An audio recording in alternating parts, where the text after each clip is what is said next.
Prime Minister Stewart announces an improved fiscal deficit for the coming financial year. That's our top story in our Barbados Today morning news update for Thursday, January the 25th. I'm Emmanuel Joseph. Thanks for joining us. Prime Minister Francis Stewart announces a revised fiscal deficit for the 2017-2018 financial year. Stewart told yesterday's monthly business luncheon of the Barbados Chamber of Industry and Commerce at Hilton Barbados Resort that it's going to be an improvement on the initial projection. In any analysis of fiscal sustainability, it must be recognized that salaries and wages represent the second largest public expenditure category in the approved budgetary allocations. It is imperative, therefore, that any wage agreements reached ensure that wage growth is in line with productivity levels in the public service, as well as with fiscal and monetary policy objectives, and do not have the effect of distorting and undermining the current macroeconomic fundamentals. In relation to the ongoing discussions between the government and the public sector, our hope that some measure of relief could be provided to the public servants from the gains to be derived from the recently implemented National Social Responsibility Levy was conditioned on what was actually achieved by the measure.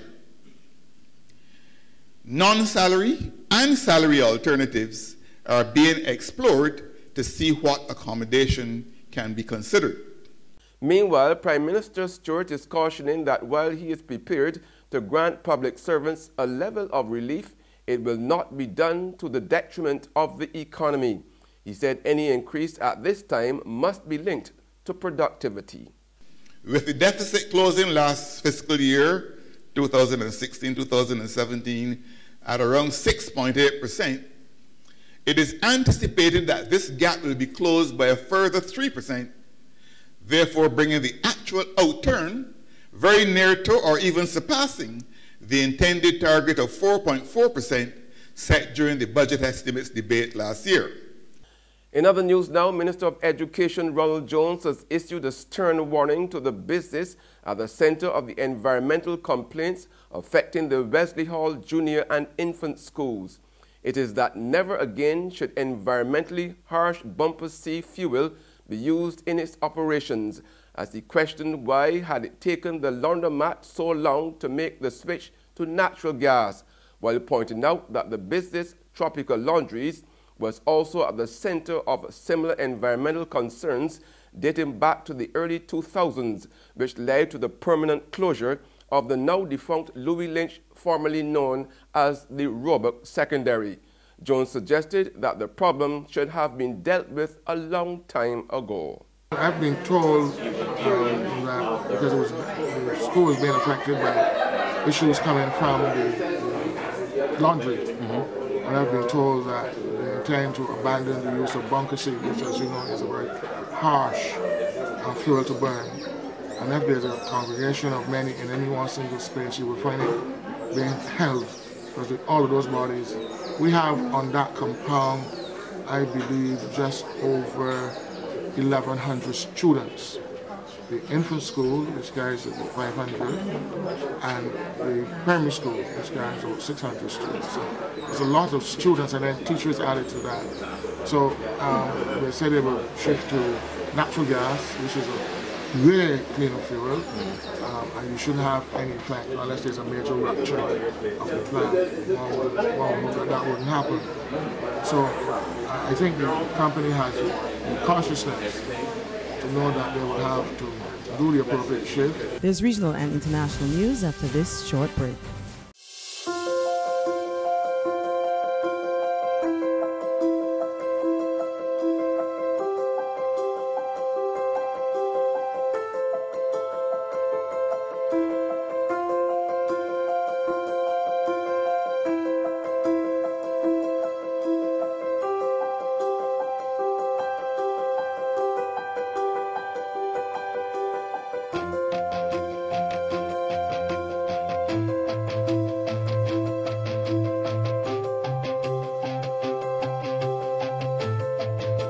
Barbados Today, news you can trust.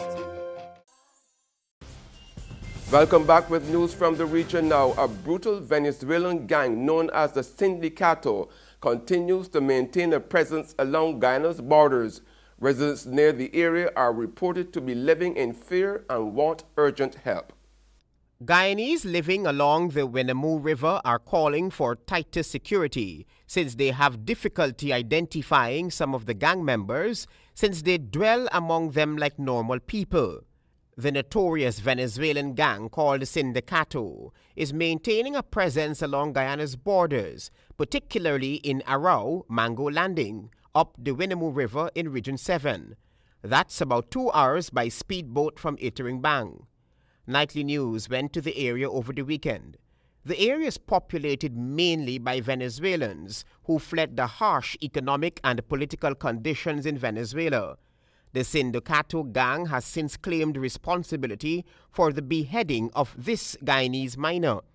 The people in Arau have come face to face with members of the Sindicato gang who are demanding that they pay taxes or be killed. Further afield now, a majority of Brazil's appeal court panel has upheld the corruption conviction of former President Lula da Silva. We pick up the story in this Euronews report. The Brazilian appeals court has upheld a corruption conviction for former President Lula da Silva, which was imposed on him last July. The unanimous decision is a major blow on the country's most popular leader, as it rules him out as a candidate for October's presidential election. The court also increased his sentence from 9.5 years to 12 years in prison for receiving a bribe from an engineering company vying for government contracts in 2003. Lula can still take his appeal to a higher court, but that would be too late for the election. And that's news, but for the very latest, visit our website at www.barbadostoday.bb. You can also subscribe to our e-paper, email updates, or like us on Facebook. We are also on Izumi Media in bus terminals, as well as Queen Play at supermarkets and gas stations near you. You can also hear us on Mix 96.9 FM. I'm Emmanuel Joseph. Have a fantastic day.